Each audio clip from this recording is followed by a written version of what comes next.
Olá, seja bem-vindo ao Imobiliarismos. Essa é uma aula sobre boas práticas no uso de assinaturas eletrônicas em contratos e documentos imobiliários particulares, tá? É uma aula sobre boas práticas porque não se refere à minha opinião sobre como artigos de uma determinada lei podem ser aplicados aos seus contratos. Não é a minha opinião sobre o decreto tal, e se você pode ou não pode usar tal método, não. Isso é fruto de uma análise de várias decisões que eu fiz, essa análise de primeiro grau, de segundo grau e, em especial, um acórdão do Superior Tribunal de Justiça a respeito do tema. Então são opiniões e, na verdade, são manifestações de órgãos do poder judiciário. Geralmente essas manifestações ocorrem através de juízes, de desembargadores, mas são opiniões, opiniões que vêm de instituições, são as instituições com um poder decisório forte, que é o poder judiciário. E eu vou dividir essa aula da seguinte forma: a gente vai começar falando do padrão ouro, tá, da melhor prática mesmo para assinatura eletrônica hoje, aqui no Brasil, e depois as demais formas de assinatura eletrônica que carregam seus outros riscos, e as boas práticas são, justamente no sentido de diminuir os riscos dessa assinatura ser considerada inválida. Os riscos, como se sabe, nunca são zero, mas tem como diminuir, tá, então como diminuir, não realizar práticas ruins, más práticas, eu diria, que vão aumentar um monte o risco daquela assinatura poder ser considerada inválida. Essa metodologia que eu estou utilizando também vai se basear num discurso que não é técnico-jurídico. Eu não vou falar muito de leis aqui, eu não vou entrar nessas tecnicalidades, mas na segunda aula sobre esse tema eu vou. Daí ela vai ser toda baseada em conteúdo técnico-jurídico, então quem quiser se aprofundar pode depois buscar essa outra aula, mas aqui eu vou buscar uma parte mais de raciocínio lógico, para que se possa entender e se raciocinar, porque inclusive a decisão que depois eu vou mencionar brevemente do Superior Tribunal de Justiça se reveste também de um raciocínio lógico, explicando para que serve, afinal, uma assinatura eletrônica e em que mundo a gente está situado hoje em que a gente usa essas assinaturas. Estou gravando esse vídeo em fevereiro de 2025, então sempre é bom observar com um grão de sal o que eu estou falando aqui. Se você tiver muito mais na frente, provavelmente se o vídeo ficar desatualizado, eu vou mudar o título no YouTube, vai estar escrito desatualizado, porque as leis mudam devagar, mas o entendimento dos magistrados sobre o que essas leis querem dizer, se não muda tão devagar não, às vezes pode mudar da noite para o dia. Então começando, eu vou falar primeiro o que que é o padrão ouro, tá, de boas práticas, ou melhor, a melhor prática que a gente pode usar para assinar um documento eletronicamente é isso daqui, ó.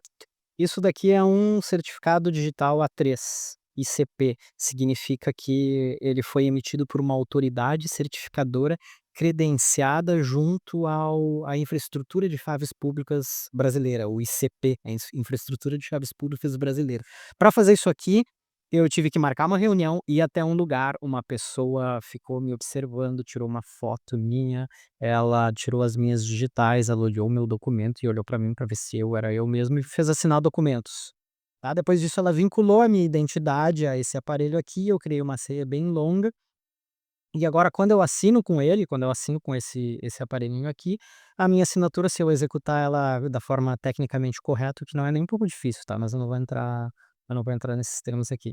A minha assinatura tem o mesmo valor de uma assinatura com firma reconhecida por autenticidade, que é a mesma coisa que dizer que eu fui lá num tabelião, assinei lá no cartório, esse tabelião olhou para o meu documento, olhou para mim, olhou para minha assinatura e se de fato é a assinatura do Jonas, pá, colocou o selo dele ali. Tá, tem esse tipo de validade, então ela é muito mais segura, é muito mais difícil de dar problema quando você usa exclusivamente esse tipo de assinatura aqui. Não vou falar agora das assinaturas híbridas, que é eu utilizar um desses, o outro utilizar uma eletrônica diferente, e daí o documento se forma um documento com assinaturas híbridas, que eu vou mencionar logo em seguida.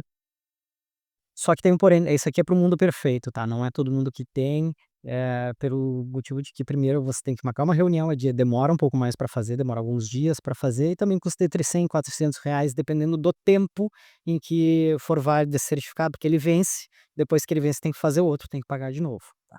Então não é tão acessível e por isso ele não é tão utilizado, ele é utilizado por algumas pessoas em instituições em nichos bem específicos, é mais utilizado.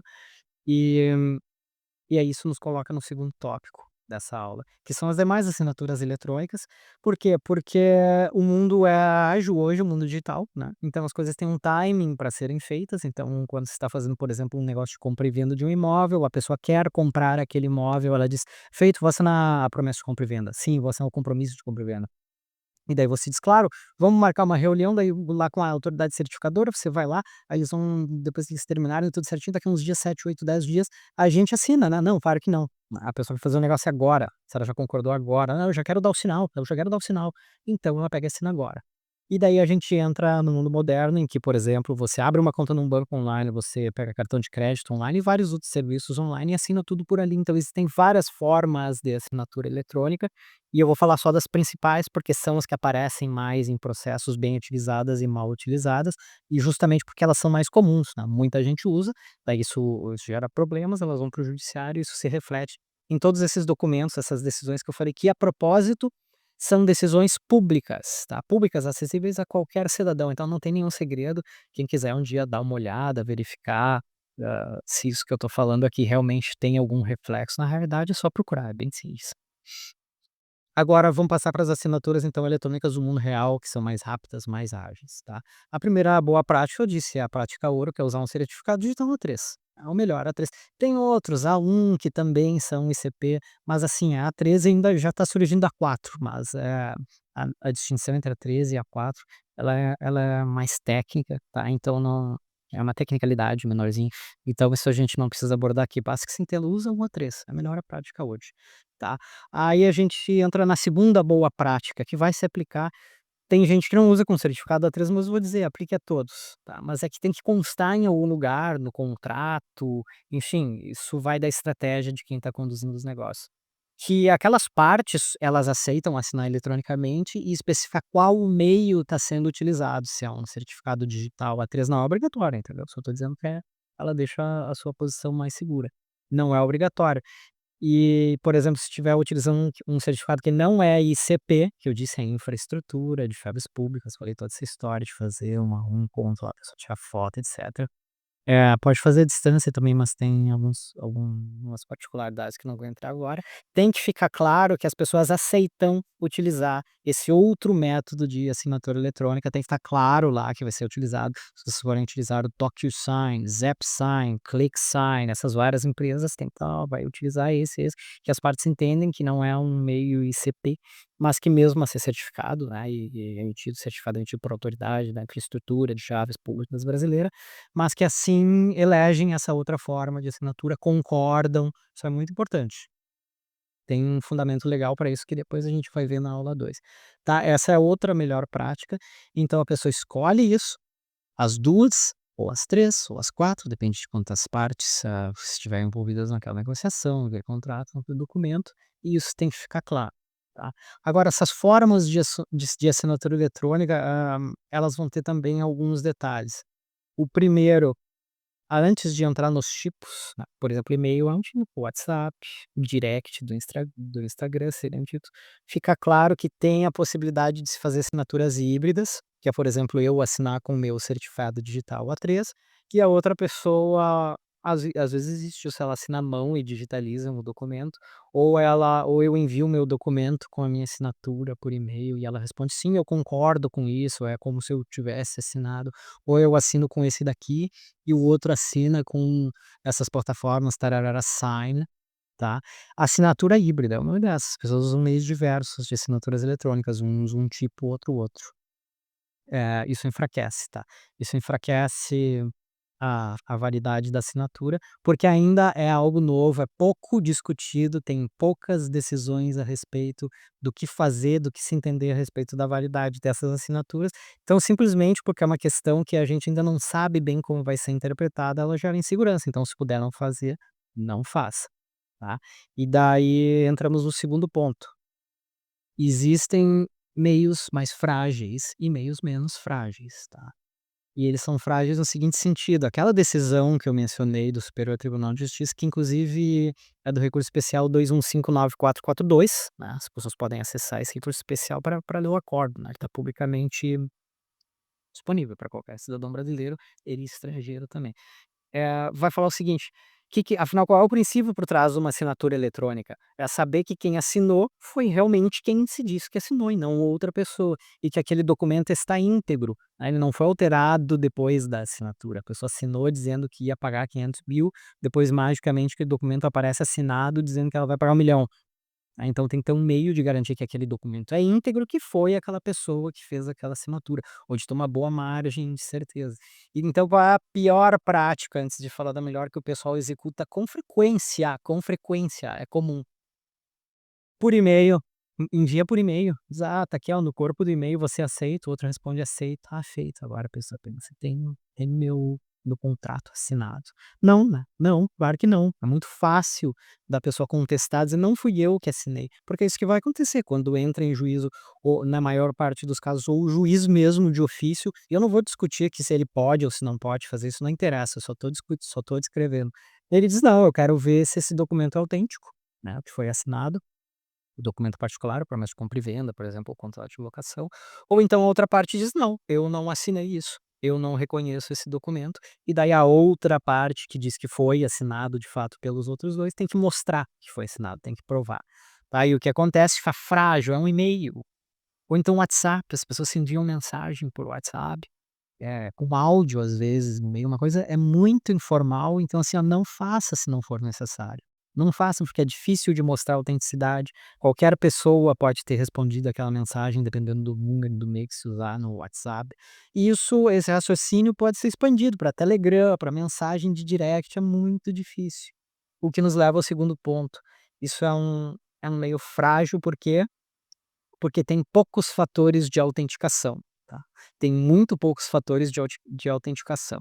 Então é só um número de telefone, só o WhatsApp, só o endereço de e-mail.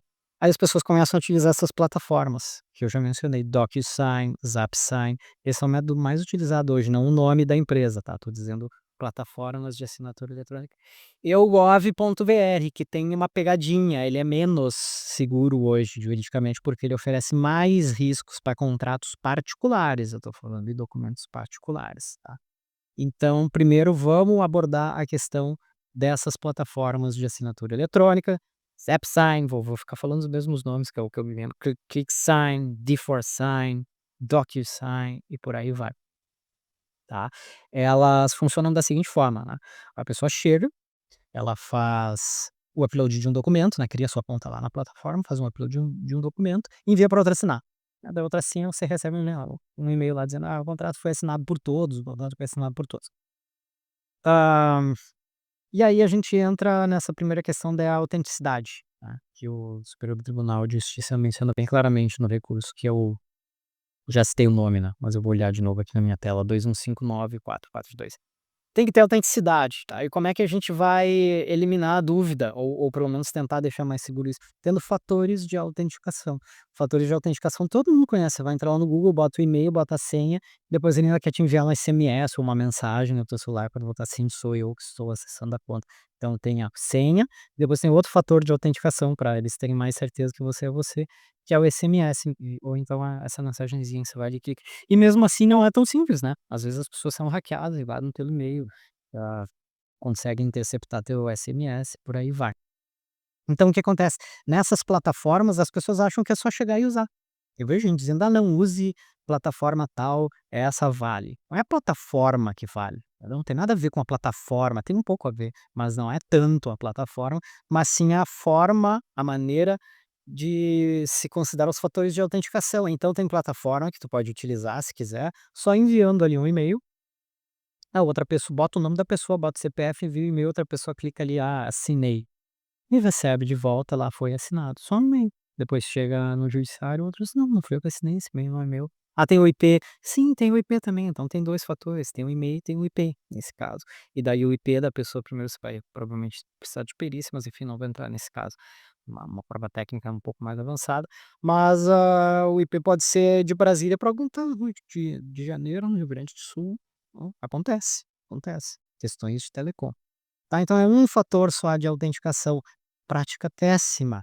Quanto mais fatores de autenticação, melhor. Hoje você pode colocar e-mail, pode, além do e-mail, ó, vamos contando o e-mail, aí um SMS que vai para a pessoa que está assinando para ela colocar o códigozinho que ela recebeu para mostrar que é ela. Ela ainda envia uma selfie dela segurando um documento, lá, de identidade dela, tem o IP dela. Ela ainda, se quiser, pode usar a geolocalização, o GPS, se estiver usando um celular ou se tiver a localização sendo compartilhada no computador dela. O que mais? Ela pode vincular o dispositivo dela, está usando smartphone tal, tal, tal, tal, pode vincular também esse dispositivo. Já mencionei 6 fatores aí de autenticação, ele pode se utilizar outros. Então quanto mais fatores de autenticação, mais fácil é, mais seguro é se comprovar que aquela pessoa foi quem realmente assinou e não outra, tá. E segundo dessa melhor prática de se utilizar vários fatores de autenticação, é que tem que se pensar aí também na questão do documento, aí eu estou falando da assinatura, saber que quem assinou foi quem realmente assinou, e depois a integridade, a STJ mencionou isso também. Como é que eu sei que aquele documento é aquele e não um outro, não foi alterado depois que a assinatura foi feita? E isso já não gera tanto problema, geralmente essas plataformas fazem, tá. Tem um código hash, que é um código que individualiza aquele documento, e se depois da assinatura o documento é alterado, mesmo que um pontinho, esse código muda. Então é fácil demonstrar isso pela própria plataforma, tá. O que me leva a uma outra boa prática também, que é escolher uma plataforma pelo menos que esteja sediada no Brasil, né, porque daí está sob a nossa jurisdição, se o juiz tiver que exarar, né, mandar jogar uma ordem para essa empresa fazer alguma coisa para ajudar a desenrolar aquele processo, pode fazer, se não tiver no Brasil fica muito mais difícil, tá.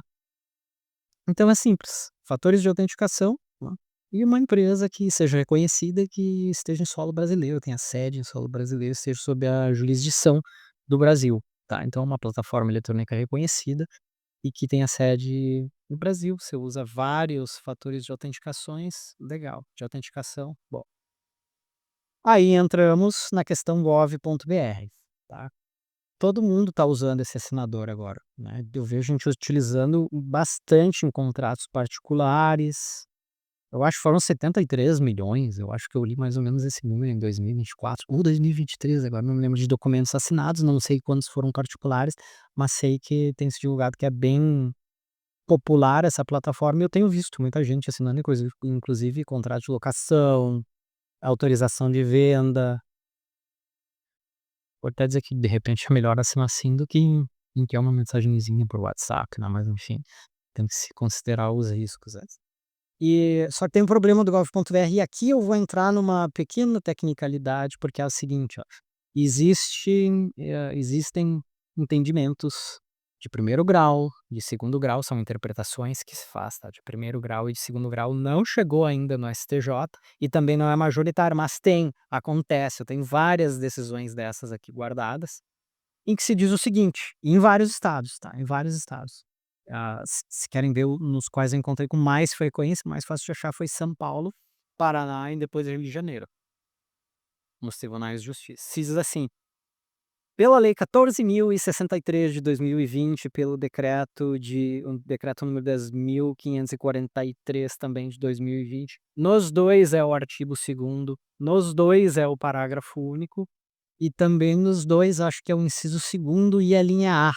Porque nesse parágrafo único vai ter o parágrafo único, a gente vai encontrar vários casos em que o decreto não seria aplicável e também acho que o capítulo 1 da lei 14.063 não seria aplicável, tá. Não está dizendo que não pode ser utilizado entre particulares, lá só está dizendo que o decreto não seria aplicável, o disposto no decreto, e nem na lei, no capítulo 1, acho. Vocês podem verificar, também é documento público daquela lei. Aí uma interpretação que tem sido feita é a seguinte: por causa disso, a assinatura gov.br não pode ser utilizada em interações eletrônicas entre particulares e entre pessoas jurídicas de direito privado. Então, às vezes, as pessoas têm apresentado documentos que, em princípio, são particulares e essa assinatura não está sendo aceita, tá. Então é um risco a mais.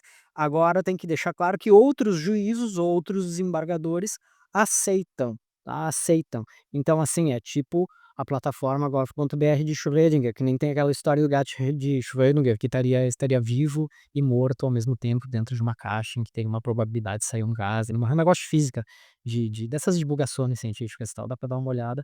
Esse aí seria o assinador de Schrödinger, que vale e não vale, depende de onde cair. Então, assim, não faz sentido utilizar uma plataforma que, além de todos os riscos que todas as outras têm, se usada apropriadamente, ainda vai ter um risco adicional hoje. Isso pode mudar, vai mudar. porque é uma ótima plataforma de inclusão digital no sentido de cidadania digital, né, de tornar a nossa sociedade mais ágil e também é grátis, né, uma ferramenta gratuita, gratuita, ela não é gratuita, é gratuita. E então tem que se pensar nisso. Tem alguns lugares em que, se aceita mais amplamente, alguns estados, se aceita com uma amplitude maior o uso das assinaturas gov.br, mas tem esse risco, tem que se considerar que tem esse risco, tá. E daí nós vamos agora para o último ponto, que também é uma boa prática, não é obrigatória, mas o que que acontece muito? Quando quando tem questionamentos a respeito das validades dessas assinaturas eletrônicas, é muito comum o magistrado, o órgão judicial, acessar lá validar.iti.gov.br, eu acho que aí tenta validar a assinatura lá, né. E só que aquilo lá é para ICP geralmente utilizado, para assinaturas como essa daqui e também para o gov.br, tá. Não é para qualquer assinatura eletrônica. E às vezes aparece lá que a assinatura não é válida, ou que ela não é ICP, ou que não foi possível se validar aquela assinatura ali, e até porque ainda é relativamente nova essa tecnologia, acaba sendo considerado que aquele documento não valeria. Então só pensar um pouco, inclusive tem assinadores, dessas plataformas de assinatura, que já fizeram um certificado deles, e daí quando você passa no ITI só diz que a plataforma, por exemplo, se a plataforma fosse Jonas Sign, parece ali assinado por Jonas Sign, não foi eu que assinei, foram as partes, mas eles passam no validar e muitos ficam satisfeitos. Não, aparece ali, ó, é ICP, aparece, tá dentro, é pelas normas e tal. Então, assim, se tiver mais isso, melhor, mas não é crucial para se decidir, tá. Mas se você puder validar ela no validar.it.gov.br por um resultado positivo, bom.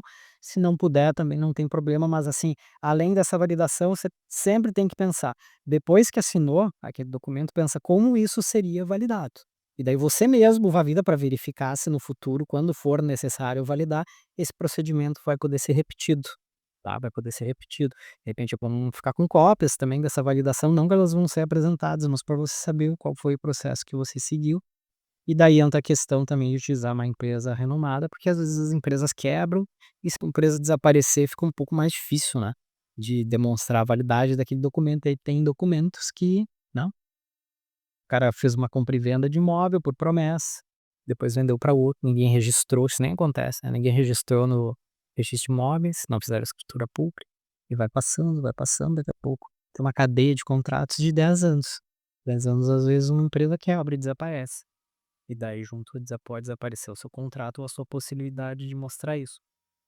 E isso é o básico, tá. É o básico, essa foi uma aula básica só para falar dessas boas práticas, principalmente porque tem muita gente ainda que fica fazendo sem necessidade, assinatura por WhatsApp, assinatura por WhatsApp, por e-mail, umas coisas bem informais, ou escolhe uma plataforma bem meia boca para assinar, sabe, que não dá para saber direito o que está sendo feito ali. Inclusive tem um causa interessante, essas plataformas, elas põem umas assinaturas, assim, como se fosse letra cursiva no fim, que não é da pessoa, é só para ter. Não precisa, entendeu? É eletrônica, é só botar um selo ali que alguém assinou, não precisa de letrinha. E daí nessa vez que removi um só processo, mas achei engraçado. O juiz dizendo: "Não, a assinatura que tá ali no fim do documento não parece a assinatura do documento da pessoa, tem indícios de falsidade", entendeu? Não, cuida isso também, se puder evitar, para que botar letrinha cursiva, não importa, isso não tem nada a ver, a assinatura é digital, ela não é manual. Caligrafia não deveria estar envolvida ali, até porque tu vai usar o mousepad, vai usar uma tela, vai ficar uma assinatura esquisita, nada a ver com o teu documento, mas tudo bem. Só uma observação do que se fazer. E então é isso, não utilize essas assinaturas fracas, fáceis de se contestar, se tiver outras alternativas, tchê. Então, se tem outra alternativa, para com a preguiça, não vai assinar no WhatsApp, não vai assinar por e-mail. Putz, me dá uma gastura quando me lembro de algumas coisas que fazem. E é isso, eu espero que essa aula tenha servido pelo menos para esclarecer isso um pouco do ponto de vista lógico, racional, para você entender o que está fazendo, você entender que se trata de autenticidade, de poder mostrar que realmente foi quem disse que está assinando o que se disse que está assinando o que assinou, que o documento não foi modificado, que as pessoas concordam em usar o meio que não for ICP, se as pessoas não forem utilizar essa ótima ferramenta aqui. Ah, não é ICP não, se chamam de certificado digital, dizem que tem diferença entre certificado digital e assinatura digital e assinatura eletrônica. A digital é só assinatura com certificado digital, ICP. E na segunda aula, então, quem quiser ver os meandros, né, os detalhes jurídicos disso, daí tecnicamente, aí vai ser uma aula mais densa, tá, mais densa. Eu estou usando o eufemismo, algumas pessoas dizem chata, chatona, né, use o termo que você achar melhor. E eu espero que eu tenha contribuído para adicionar mais segurança e também para as pessoas e entidades fazerem assinaturas, efetuarem assinaturas, com mais consciência, tá, pra também a gente ter processos mais ágeis e um mercado imobiliário melhor para todos. Quem quiser discutir mais sobre isso, quem quiser repartir conhecimento ou falar comigo a respeito disso, eu sou muito apaixonado pela área, adoro fazer estudos no ramo do direito imobiliário e a interseção dele com a realidade empírica, né, prática. Pode me encontrar, não sei, pelo Instagram, pode me deixar uma mensagem aqui, que vai ser um prazer, manter contato. Então eu fico por aqui.